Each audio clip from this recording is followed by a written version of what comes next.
les éléments intéressants, c'est que, vous savez, souvent dans cette IDAI ou EDI, Équité, Diversité, Inclusion, s'est dit qu'on allait s'attaquer au sexisme, au racisme et au validisme. Et grâce à Ita Neguchi, on a découvert aussi l'accentisme, tout ce qui touchait au sein d'un groupe où les personnes parlent toutes et tous la même langue, aux discriminations fondées sur l'accent. L'accent en fonction desquels les personnes sont catégorisées comme étant d'un bon niveau, d'un moins bon niveau, participant au groupe, étant étrangers naturellement au groupe. L'accent et aussi tout simplement les noms de famille, ça je pense qu'on le connaissait déjà quand deux mêmes CV qui sont envoyés avec un nom de famille. C'était même pas le nom de famille qui était différent, c'était les langues parlées. Exactement le même CV, une personne mettait les langues parlées, c'est français et anglais, et l'autre français, anglais, hindi.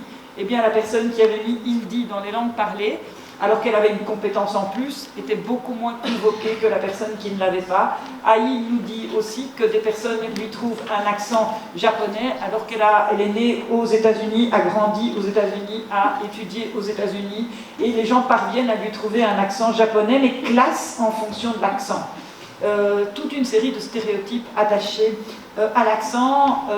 Aïe nous a montré à quel point il était important de raconter et raconter encore sans présenter les gens comme étant des gens systématiquement en soi ontologiquement vulnérables, mais qui sont situationnellement vulnérables en raison des caractéristiques qu'on leur impute, et qu'il est important de raconter leurs histoires et de comment elles le vivent, mais aussi de raconter aux autres, à l'intérieur de l'université et à l'extérieur, parce qu'elle a beaucoup insisté sur le rôle de l'université, de faire sortir les recherches de l'université à l'intérieur de l'université sur ces thématiques, de tout ce qu'on manque, tout ce qu'on rate dans la vie, parce qu'en raison des préjugés, il y a quelqu'un que l'on n'a pas voulu héberger, engagé, avec qui on n'a pas eu envie de discuter, et tout ce travail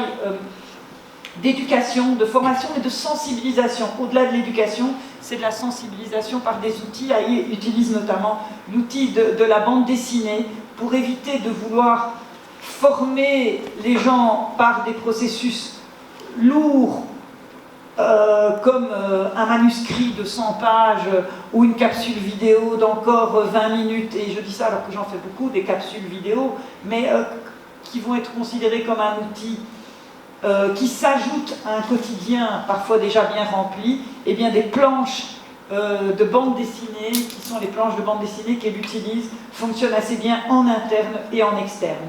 Nous avons également discuté, donc ça c'est... Ces éléments-là nous ont permis de se poser la question de toutes les règles morales que l'on peut se donner à titre individuel les uns et les autres dans les rapports avec les tiers, dans la manière de fonctionner, de se poser tout le temps la question de quelle est l'histoire de l'autre, qu'est-ce que mon attitude a comme effet sur la posture de l'autre, et ce que j'ai manqué, parce que je ne suis pas allée à la rencontre de l'autre, comment l'autre voudrait-il ou voudrait-elle que je le nomme ou que je le désigne. Ce sont les relations interindividuelles qui vont souvent être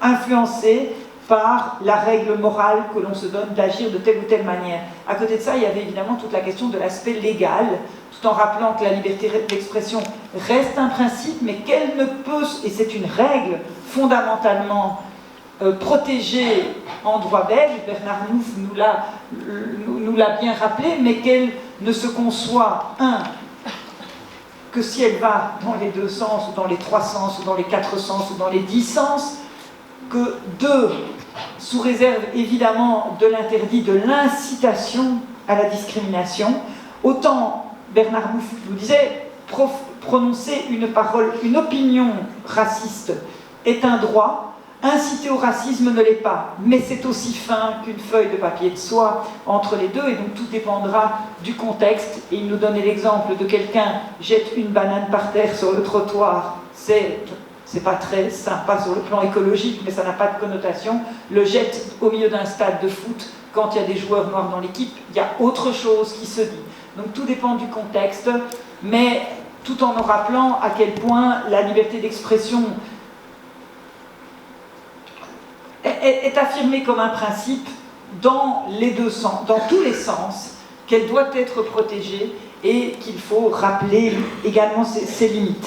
Alors, donc on a tout le temps oscillé entre ce qui était finalement de l'obligation morale et de ce qui était l'obligation légale, et c'est pas si simple parce que le droit est plus permissif que ce qu'on aurait souhaité. C'est ce que j'ai ressenti, je ne sais pas si je synthétise bien, comme étant comme norme au milieu d'un groupe. D'un côté,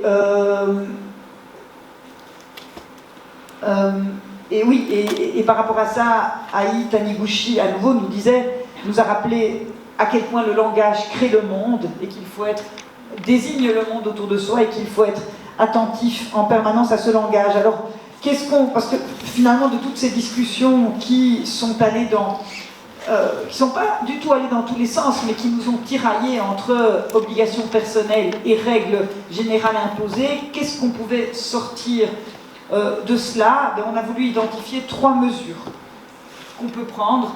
La première, c'est de multiplier les espaces de rencontre informels entre celles et ceux où des paroles mal comprises peuvent être blessantes, racistes peuvent être prononcées, multiplier les espaces où l'on connaît l'histoire de l'autre, où l'on connaît son parcours et où il y a moyen alors d'échanger sur ce qui est blessant, ce qui n'est pas blessant, sur ce qui affecte la relation, sur ce qui n'affecte pas la relation, où on peut évoquer la problématique. Et c'est ainsi que, vous vous rappelez qu'en école de communication, il y a aujourd'hui un étudiant étranger en commu qui fait en permanence le lien entre l'ensemble, le groupe des professeurs et le groupe des étudiants étrangers, pour qu'en permanence les informations circulent et qu'à intervalles réguliers, je pense 1 fois par mois, ils se retrouvent pour manger ensemble, et ça fait en fait toute la différence.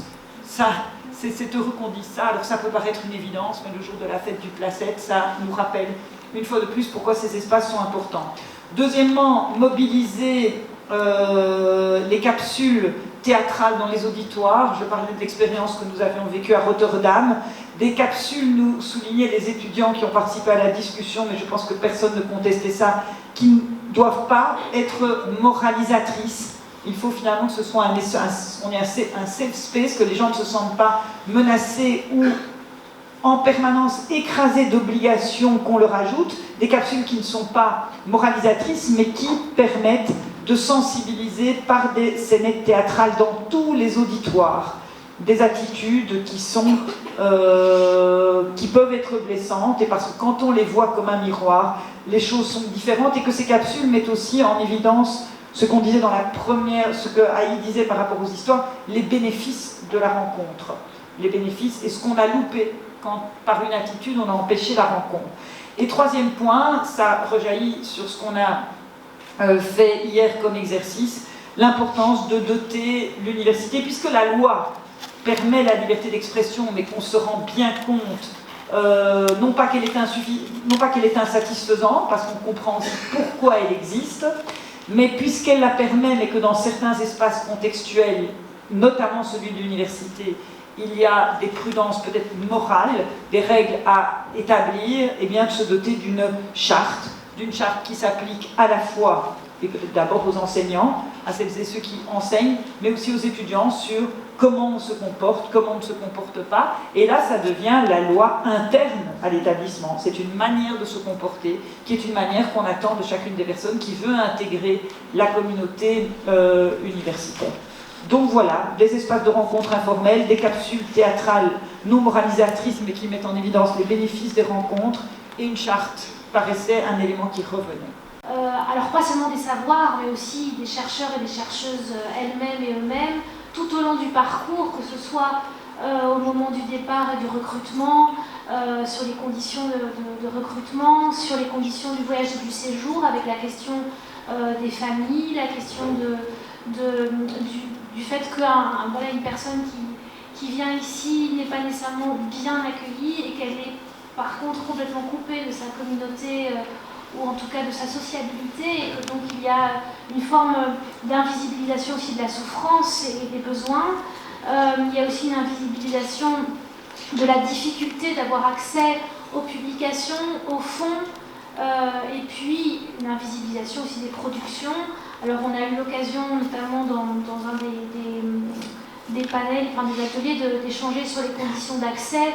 Un chercheur ou une chercheuse qui n'a pas de réputation et qui a un nom à connotation non européenne passe beaucoup moins facilement la rampe de la publication qu'un autre ou qu'une autre.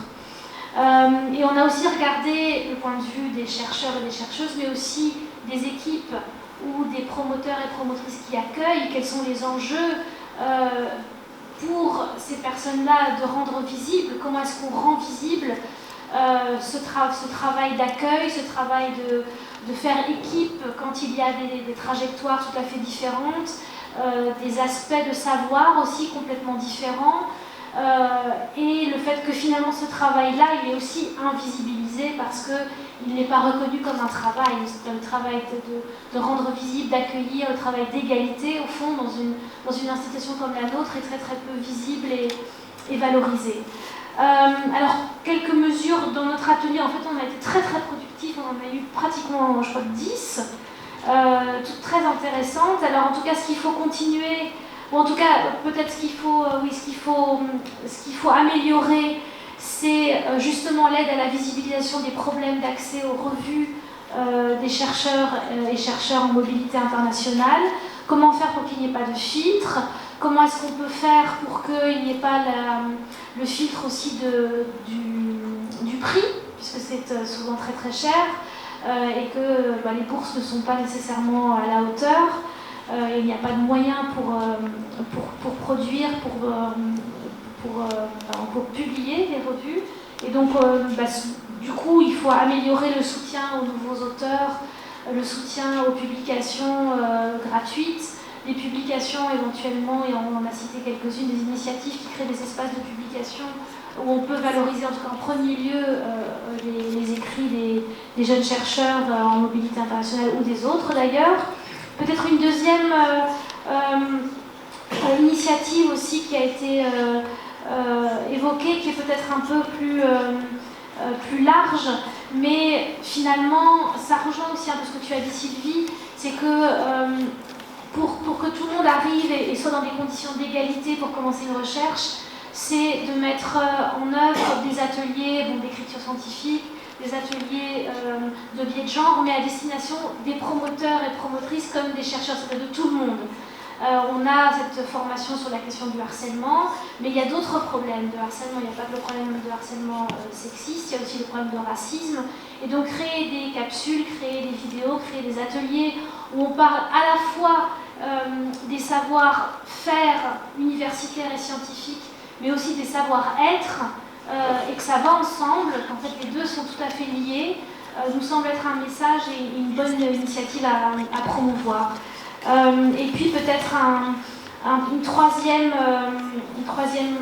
initiative qui nous semblait aussi intéressante, c'est que pour rendre l'UC Louvain un endroit intéressant, où il fait bon travailler quand on vient d'étranger, où on va passer un moment agréable, où on va être dans des réseaux propulsés et aidés, eh bien, c'est de réfléchir à une cellule ou à un endroit où on fait vraiment la promotion de l'accueil, un accueil de qualité, et que ce soit des personnes qui travaillent en termes de communication.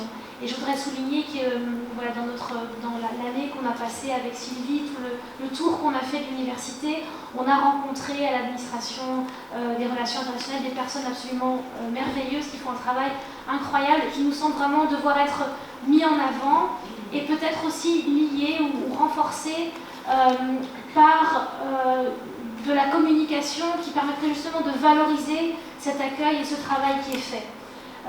Pour qu'on soit vraiment très tenté de venir à l'université de Louvain, un site où on dit voilà, il y a tout ce qu'il vous faut quand vous êtes accueillis, parce qu'en fait on a déjà pas mal qui est fait, mais il faut vraiment le valoriser. Il y a eu quand même dans notre groupe beaucoup de propositions, et notamment des propositions en termes de pratiques à garder et donc qui sont déjà là et qui souhaiteraient d'être conservés. Notamment, par exemple, la dynamique de série Bukavu où on donne un espace pour les chercheurs du Sud, la possibilité également de partager leurs expériences, mais aussi d'avoir droit à l'espace, mais aussi parfois aussi à intégrer des collaborations, des recherches qui pourraient également finir par des publications avec les chercheurs du Nord. Il y a également les partenariats qui existent déjà. Par exemple, pour l'Université catholique de Louvain, il y a déjà ces partenariats qui existent avec beaucoup d'universités du site et que ces partenariats-là peuvent être gardés, bien qu'il peut y avoir encore certains couacs dans ces partenariats, mais qu'ils soient là et qu'on l'améliore au fil du temps. Alors, il y a également des pratiques qu'il faudrait quand même améliorer. Et parmi les pratiques à améliorer, il y a la question notamment des financements pour l'accès à la bibliothèque. Dans notre groupe, on a mentionné le fait que les chercheurs du site n'ont pas vraiment accès très souvent à la littérature, à la documentation, mais l'université peut quand même entrevoir certaines pratiques pour rendre accessibles certains travaux, par exemple les thèses. Sur le site de l'ICE Louvain, il n'y a que par exemple le résumé de la thèse qui est là, mais pour accéder à la thèse elle-même, il faut, si on n'est pas de l'ICE, on ne peut pas y accéder. Et donc, d'ailleurs, il y a un membre de notre groupe qui a partagé une idée géniale, où par exemple, l'université peut nouer un partenariat avec les universités du site, et parce que pour rendre les travaux open access, il faut des moyens. L'université peut demander à ces universités du Sud de contribuer tant soit peu avec un minimum et on donne maintenant la possibilité, même si on est au site, mais quand même on a la possibilité de consulter les travaux au niveau des lycées. Il y a également des choses à améliorer, par exemple en termes de la formation des profs surtout, sur ces questions-là de visibilisation de recherche du site. Il y a également des pratiques, par exemple, l'intégration des savoirs des autres mondes dans les programmes d'enseignement. C'est comme si l'enseignement est beaucoup plus auto-centré que si on intégrait également la perception des autres mondes dans les programmes d'enseignement. Cela pourrait permettre à ce que certains chercheurs puissent être plutôt visibilisés. Il y a également la question du statut du chercheur du site lui-même qui devrait être défini parce qu'on a senti qu'il y a d'autres qualificatifs qu'il y a derrière le statut du Sud, derrière le statut du chercheur du Sud. Très souvent, on lui colle des qualificatifs comme étant un assistant de recherche, parfois un collecteur des données et consorts. Et donc, quand même, on devrait redéfinir les statuts là du chercheur du Sud. Alors, il y a certaines pratiques qu'on a également dit qu'il faudrait carrément arrêter. Et il y a certains membres de notre groupe qui ont mentionné, par exemple, le racisme épistémique qui existe parfois dans les programmes. Et pour pallier à ça, on a proposé qu'on puisse créer un espace de discussion, mais que cet espace soit vraiment mixte et où que ce soit étudiants, professeurs ou promoteurs, tous puissent parler sur ces questions et trouver ensemble des pistes des solutions. Et il y a également ces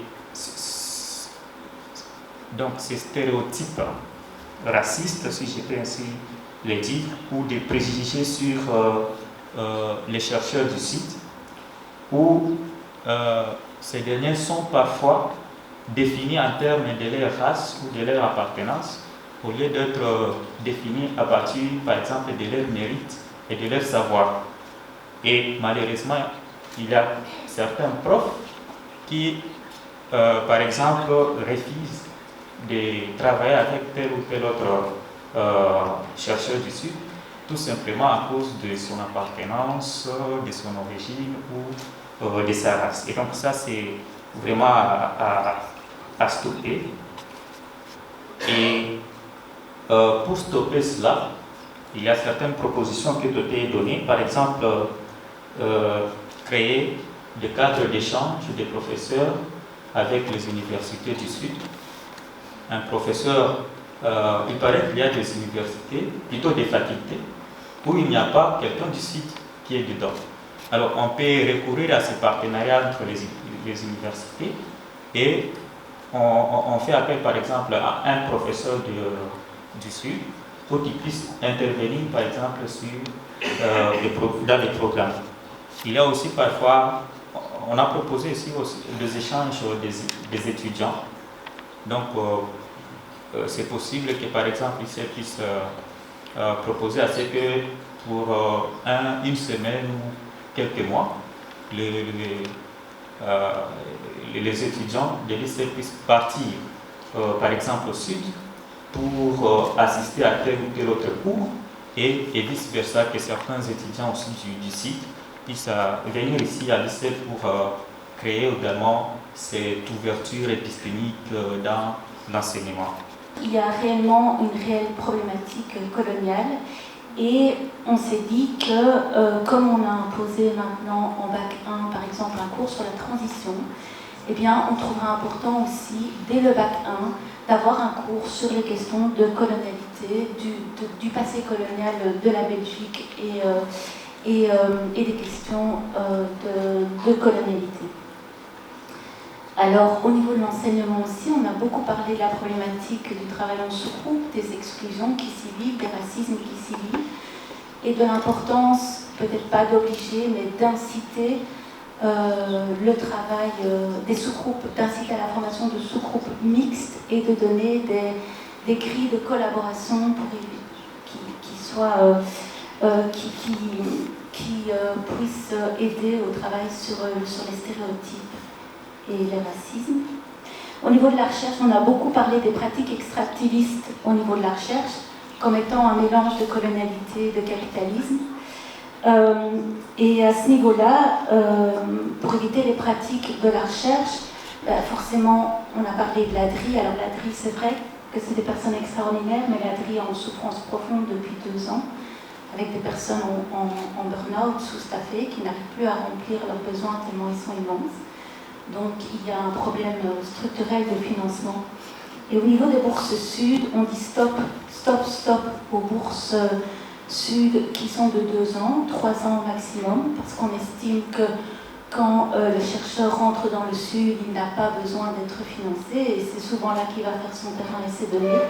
Et dans les faits, en fait, ça crée des discriminations immenses, et ça crée des sous-statuts avec des positions précaires de doctorants qui n'ont par ailleurs aucun frais de fonctionnement.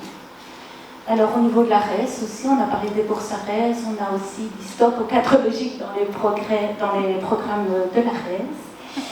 Alors on a aussi dit, oui, alors on a beaucoup parlé aussi des publications. Stop aux publications au nom d'une personne, parce que dans la réalité, dans une recherche dans le Sud, il y a immensément de personnes. Et la plupart, souvent, les partenaires sud sont invisibilisés alors qu'ils ont un travail fondamental.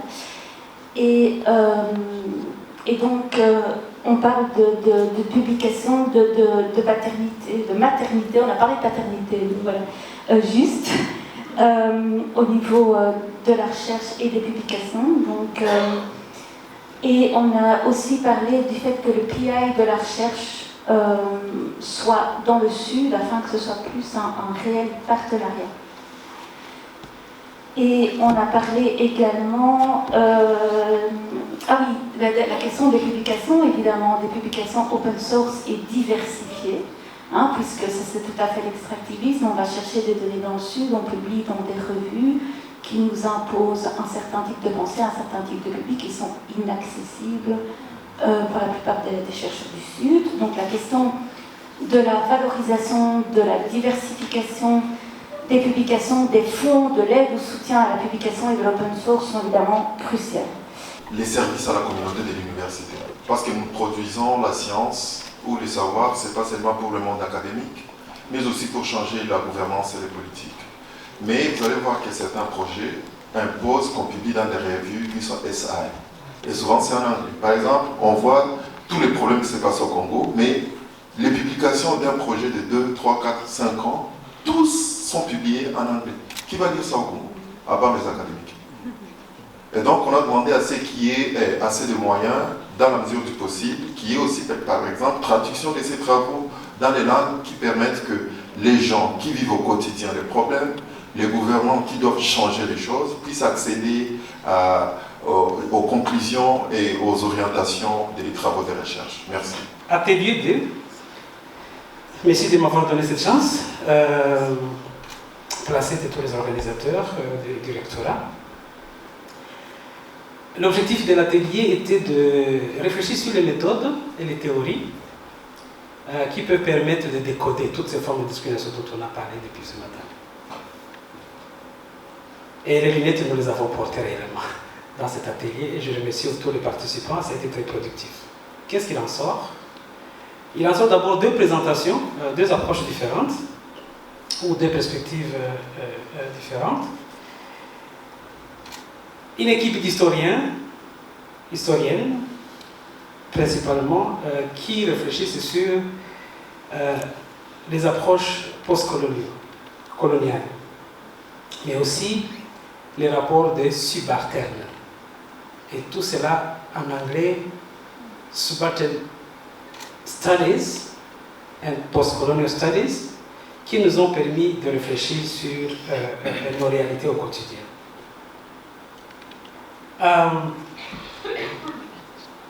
Je vais revenir sur ça d'abord. On pense que l'atelier a été très très participatif et très productif. D'une grande introduction faite par Anne, nous avons examiné toutes ces formes de discrimination à travers nos enseignements et nos recherches, mais surtout en rapport avec la société. Les débats étaient autour de l'histoire, où on est en train de prendre l'initiative d'examiner nos trajectoires personnelles, des normes qui ont été imposées et qui sont considérées comme des standards aujourd'hui, que ce soit dans le domaine du développement, dans la production et le validisme des connaissances, mais aussi dans les modèles de bonne gouvernance. Comme consultant international, je sais ce que c'est. On vous donne les critères pour aller évaluer des politiques au Sud. Vous êtes obligé absolument de trouver ce qu'il faut dire avec ces critères. J'en ai vécu il n'y a pas longtemps avec Enabel. On a parlé de cette rupture, on a appelé ça décentré. Décentré ici, ça signifie partir de toutes ces connaissances en histoire et être ouvert à de nouveaux horizons, à de nouvelles approches cognitives, mais aussi prendre en compte différentes méthodes. Il y a un exemple concret. Un programme mineur, un programme master ont été ouverts pour décentrer un peu l'histoire. Et les pistes qu'il y a dans ce programme prennent en considération bien sûr les chercheurs du Nord et les chercheurs du Sud. L'objectif c'est d'inciter les étudiants à adopter une autre perspective et d'être ouverts à des groupes marginalisés, des classes qu'on a appelées rurales, des femmes et d'autres catégories qu'on ne considère pas souvent. Et donc c'est vraiment aller vers une société extra-européenne et dépasser l'époque coloniale, réinterroger la mondialisation, comprendre le point de vue de ceux qui sont oubliés. Cela permet de passer à un niveau de provincialisation, je reprends le terme, la provincialisation de l'Europe, qui ne devient plus le centre seulement par rapport aux périphéries, longtemps considérées ainsi. Le contenu, il est très concret. Ils nous ont partagé des pistes. C'est vraiment se positionner par rapport à l'hétérogénéité d'opportunités, de visibiliser ce qui est invisible, d'interroger les hiérarchies établies et finalement résister et survivre. Il s'agit d'interroger aussi les conséquences que tout cela porte sur notre société et retrouver chaque fois, porter des lunettes nécessaires pour trouver tous ces reliquats du colonialisme qui restent parfois subtils, parfois niés, parce qu'il y a le négationnisme dedans, ou alors inconsciemment qu'on le fait, tellement c'est porté par nos sociétés. Dès ces rapports entre périphérie et centre, dominant et subalterne. Ils croient, ces chercheurs, et nous y croyons, qu'on peut y travailler. On peut travailler sur la prédation, sur l'extracisme, ou alors les défis climatiques, les modèles de gouvernance, réinterroger tout cela et être attentif à la production de connaissances au niveau local, au sud. Et de toute façon, on n'a pas le choix, c'est l'impératif. De toute façon, ce sud-là, il se redéfinit lui-même, il s'impose. Ici, l'exemple de la Chine et toute l'émergence des BRICS nous donne l'opportunité de réinterroger notre manière d'appréhender les connaissances et les standards. Il faut absolument apprendre à nos étudiants à dissiper le phénomène du racisme et tout ce qui est formé de communautarisme. La décolonisation va passer par la réexamination des acteurs qui portent ces attitudes et comment ces rapports de subalternité se manifestent. En tout cas, ils sont perdants, ceux qui portent ces rapports-là, parce qu'ils se refusent la chance de découvrir un grand monde qui est encore plein de connaissances au sud. On a utilisé le mot de comprendre le bas. Par rapport au débat et aux conclusions, la première, c'est être ouvert effectivement à la production de connaissances et de nouveaux modes de pensée au niveau du Sud. Décoloniser nos connaissances et surtout intégrer toutes ces connaissances actuelles, la biodiversité, les transitions en cours et avoir une perspective transversale à tous les domaines. Si le racisme a été manifestement prouvé structurel, les stratégies pour y répondre ne peuvent pas être informelles ou laissées à la volonté de chacun. Ça doit être procédural, institutionnalisé et adopté dans des contenus et dans la méthodologie qu'on utilise. Dernier point, c'est les émotions. Comment parvenir à ouvrir des espaces pour les chercheurs, pour les étudiants, à l'expression émotionnelle.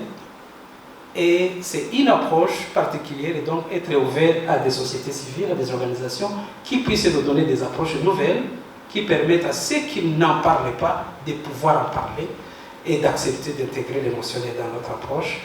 Mais enfin, il faut des staffs, des collègues qui sont capables, qui sont ouverts et qui ont la volonté et surtout une institution qui est ouverte à accepter tout cela et à pérenniser ces stratégies. Merci. Donc, pour notre groupe, qui faisait partie de l'atelier 4, nous avons essayé de synthétiser, nous avons traité des points, les difficultés ou les problèmes, les conséquences sur la personne, les pistes de solution et quelques points sur les choses faites. Alors, pour ce qui concerne les difficultés, nous avons en premier temps des difficultés qui sont liées à l'administration, des difficultés administratives. Et là, je parle directement, par exemple, quand on est encore au pays, des difficultés qui sont liées à l'obtention du visa. Actuellement, c'est un casse-tête quand on veut venir en Belgique. Tantôt, on vous dit que les papiers ne sont pas au complet, tantôt le deadline est assez court, tantôt on n'a pas le rendez-vous quand on doit le prendre en ligne, et on vous demande aussi d'avoir une adresse en Belgique. Vous imaginez quand on vient pour la première fois là. Donc pour chercher le visa, c'est un casse-tête. Deuxièmement, quand on arrive, pour avoir la carte de séjour, là aussi avec la commune, c'est aussi un casse-tête. Il y a la lenteur, il y a aussi ce qu'on va chercher avec l'Office des étrangers.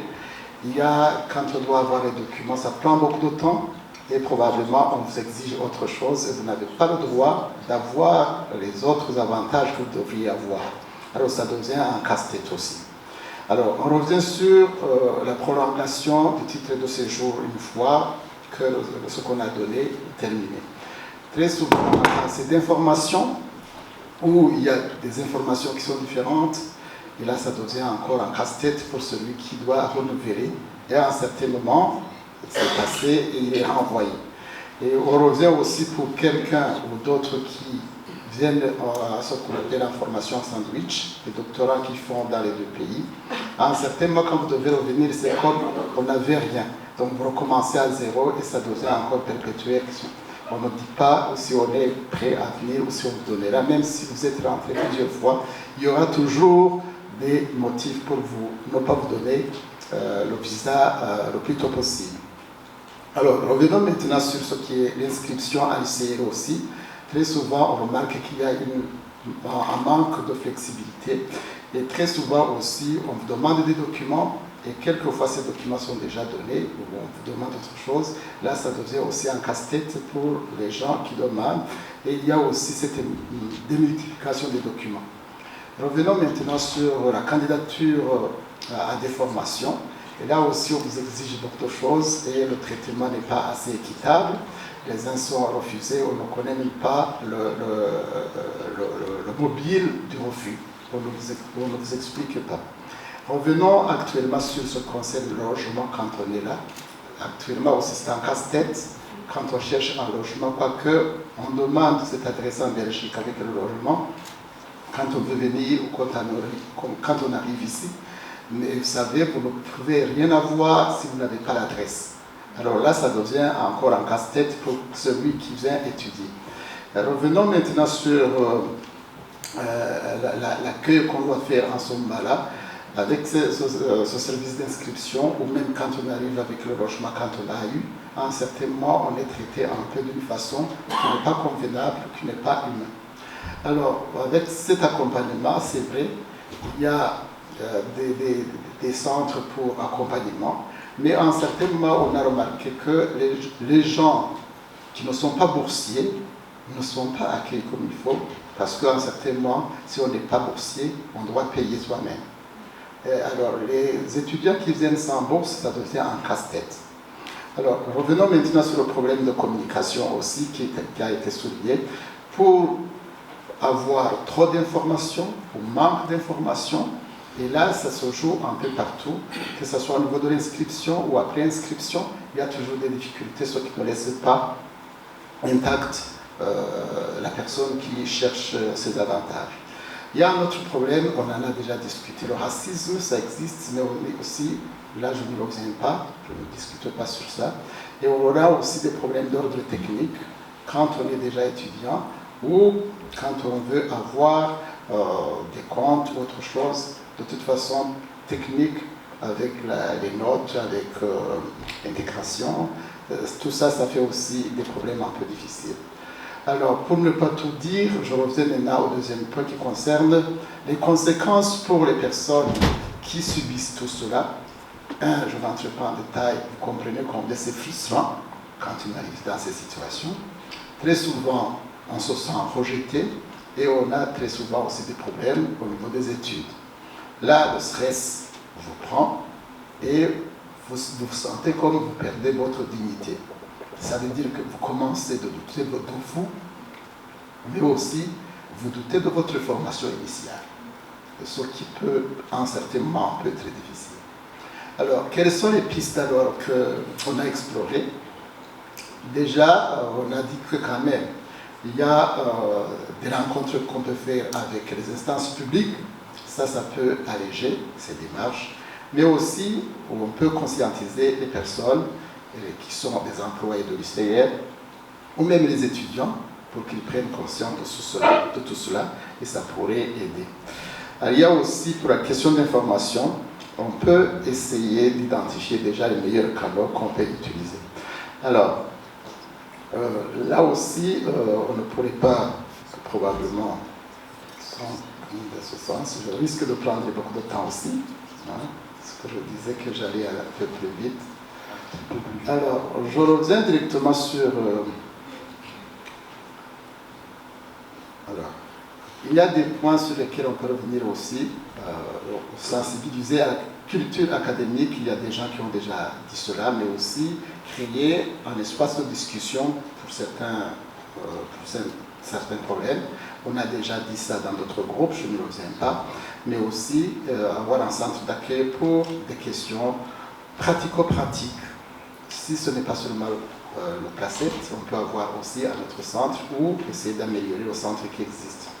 Alors, je reviens sur le dernier point qui parle des choses qui sont déjà faites. On a compris que dans tous ces problèmes, l'administration ou les autorités de l'université ont déjà compris que ces problèmes existent. C'est pour cela que, par exemple, on a déjà entamé les changements de date et d'inscription, donc on essaie d'améliorer plus ou moins, d'organiser des informations au niveau de la formation et aussi des interpellations politiques qui sont en cours pour pouvoir changer les situations que vous ne pouvez pas changer, mais aussi pour le logement, on nous a rassuré qu'il y a quand même des démarches qu'on est en train de faire et aussi essayer d'associer les privés pour faire des choses comme ça. Donc, j'ai pris assez de temps, mais je n'ai pas tout repris. Je sais qu'il y a des points que je n'ai pas dit. Alors, je vous remercie et excusez-moi pour le groupe pour ne pas tout dire, même si on avait dit cela. Il a été dit aussi qu'il faut pouvoir faire sauter les obstacles, les verrous administratifs, où j'en conviens, ils sont parfois extrêmement usants, fatigants, et ne permettent pas en fait de s'engager pleinement dans ses études, dans sa formation. Et à partir du moment, c'est ce que j'entendais, à partir du moment où le racisme structurel a été attesté, ce ne sont pas des réponses informelles qu'il faut donner, mais des réponses aussi, c'est vous qui le disiez, aussi structurelles. Et je pense que c'est une responsabilité des gouvernements de le faire, et c'est ce que nous avons souhaité faire en juin 2022. Ma prédécesseur en avait la responsabilité. Ce sont 81 mesures de lutte contre le racisme qui ont été approuvées par le gouvernement fédéral. Et ce n'est pas anodin, parce que c'était cette volonté aussi de pouvoir reconnaître que la lutte contre toute forme de racisme et de discrimination, c'est une responsabilité collective des gouvernements qui doivent s'employer à en détecter les mécanismes pour ensuite pouvoir les contrer. Et donc, plein de secteurs sont visés par rapport à ça, la santé, l'emploi, le logement, vous en avez parlé, la mobilité, et différentes formes de racisme comme l'afrophobie, l'antisémitisme, la homophobie ou l'islamophobie sont incluses dans ces plans. Et ces mesures doivent être mises en œuvre par les différents ministres impliqués dans le plan. C'est le cas, on y veille avec l'administration, mais quand même on peut dire que 80% des mesures sont aujourd'hui implémentées ou en cours d'implémentation. C'est important de le dire parce que c'est important de dire que quand même on avance. Alors il y a encore beaucoup de travail, mais quand même on avance. Ces différents plans sont le fruit, et c'est très important aussi, d'une même vision, d'une même stratégie pour une société qui renforce l'égalité des chances et la lutte contre toute forme de discrimination. Et puis ils ont été construits en général avec la contribution de la société civile, ce qui pour nous a un impact évidemment majeur. Et puis ils doivent nous rappeler, ces plans, à un peu d'humilité et au constat des efforts conséquents qu'il reste à fournir dans un pays progressiste comme la Belgique pour garantir l'effectivité de l'égalité des droits de chaque citoyenne et citoyen. L'effectivité des droits, c'est quelque chose qui reste encore très important. Parce que dans les mots, dans les lois, on sait que les droits sont normalement égaux pour chacun et chacune, mais on sait que dans l'effectivité, ça n'est pas toujours le cas. Par biais culturel, par exemple, que vous avez évoqué, vous en avez parlé aussi, par l'accessibilité à l'information, par la question de pouvoir avoir accès dans une langue que l'on comprend à ces droits, tout ça joue énormément. Vous participez aujourd'hui à une journée de questionnement justement et d'échange, étudier, vivre, travailler et le faire ensemble, le tout dans le dialogue et la participation, et c'est pour nous fondamental, c'est pour moi à titre personnel aussi fondamental, surtout dans le contexte que l'on connaît aujourd'hui géopolitique, de maintenir le dialogue, le questionnement et la volonté ici de rester dans cette perspective-là. Ce type de démarche est essentiel parce que la réflexion doit toujours précéder l'action. Action qui est évidemment tout aussi indispensable. Je pense que la thématique du jour, c'était les études et le travail, deux domaines au sein desquels les discriminations sont les plus signalées dans les rapports d'UNIA, les études et le travail. En 2022, UNIA a été 275 personnes qui avaient fait appel à UNIA pour des discriminations dans l'enseignement. Et sur le marché du travail, UNIA souligne que ça continue à fonctionner à plusieurs vitesses en 2022 selon l'âge, l'origine, les convictions religieuses, le handicap, l'état de santé et d'autres caractéristiques. 532 dossiers ont été ouverts en 2022. Et donc, 532, ça veut dire le plus grand nombre de dossiers est ouvert par rapport aux perspectives de l'emploi. Alors, je suis pas compétente en matière d'enseignement sur les questions qui ont été relevées, mais la volonté avec le plan interfédéral, c'est de pouvoir aller vers un plan interfédéral et de pouvoir allier nos forces pour pouvoir augmenter les actions par rapport à ces engagements de lutte contre le racisme. Mais donc je vais vous parler du travail, c'est-à-dire de l'après, après les études. Pour la question de discrimination au niveau du travail, l'État fédéral travaille sur différentes actions pour justement faire force d'exemple. C'est-à-dire faire en sorte qu'au moins, à minima, les institutions publiques montrent l'exemple. Par exemple, dans une flexibilité accrue des conditions de nationalité dans la fonction publique.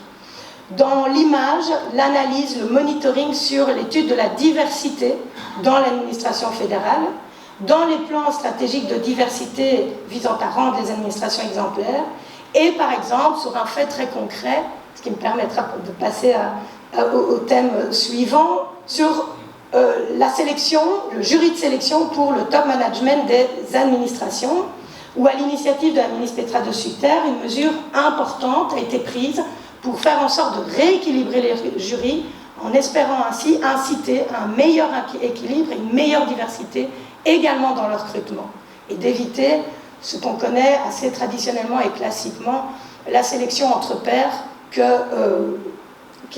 dont il est souvent question dans l'administration. Et donc, je voudrais basculer aussi sur une statistique qui est importante et qui concerne aussi les femmes et la question intersectionnelle des doubles, voire triples discriminations. Aujourd'hui, 60% des diplômés sont des femmes. Trop peu de femmes atteignent, par contre, le sommet du monde de l'entreprise. Et si on cumule ça à une analyse intersectionnelle, on démultiplie encore la discrimination. La Belgique se situe même en dessous de la moyenne européenne, avec seulement 16% de femmes dans ses comités exécutifs. À titre d'exemple, 13 des 20 entreprises les plus riches n'ont pas ou n'ont qu'une seule femme dans le comité exécutif. C'est aussi à ça que la Belgique, en 2024, veut s'illustrer et veut illustrer la nécessité d'une action politique forte et engagée pour briser tous ces plafonds, pour briser le plafond de verre, pour faire sauter les verrous, passer les obstacles là où ils existent, que ce soit dès le plus jeune âge, mais aussi au cours de la formation, au cours des études, au cours de la carrière. C'est un travail qui prend des années, mais qui doit être mis en place très vite.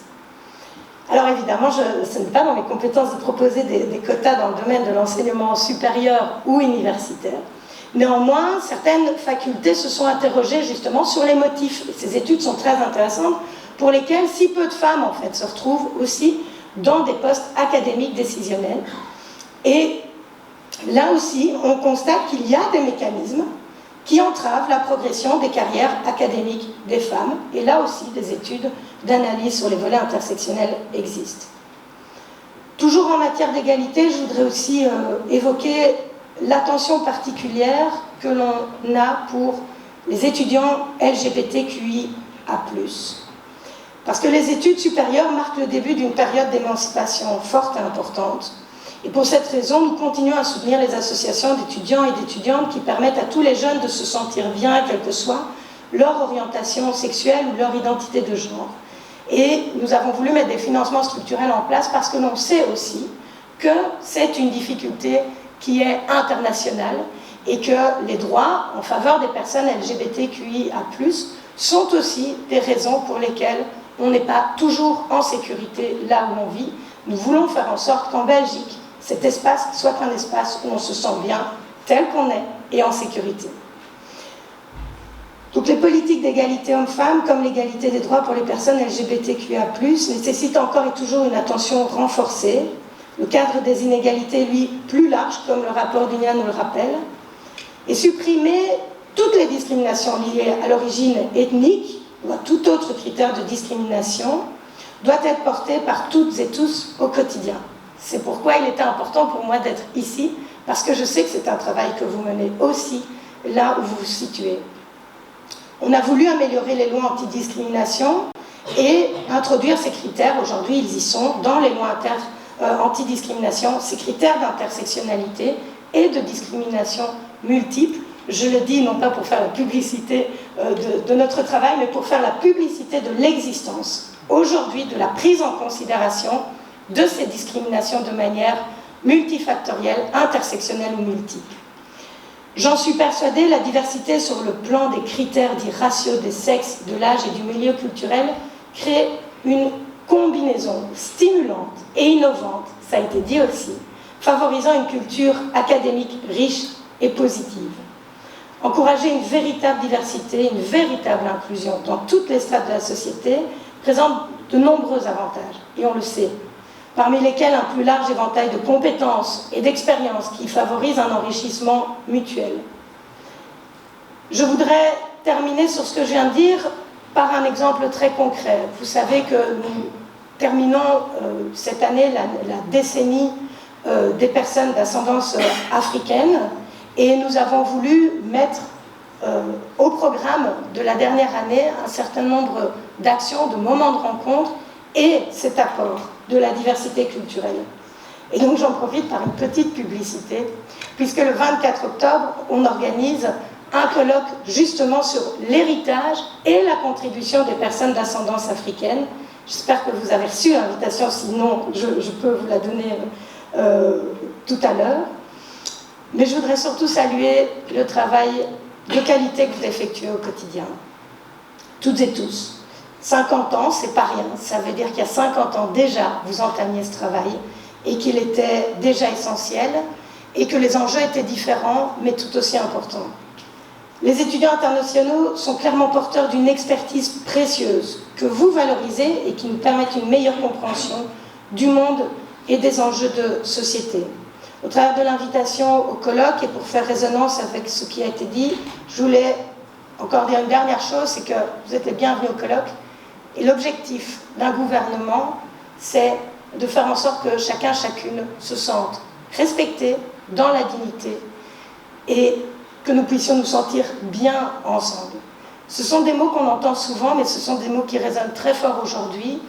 Et j'aimerais vraiment insister sur le fait que le travail qui a été fait, 50 ans, j'espère qu'il continuera les 50 prochaines années, on ne le verra peut-être pas dans 50 ans, mais je vous remercie beaucoup, encore une fois, de m'avoir donné l'opportunité de prendre la parole aujourd'hui, et je vous souhaite une très très bonne continuation et un très joyeux anniversaire. Merci beaucoup.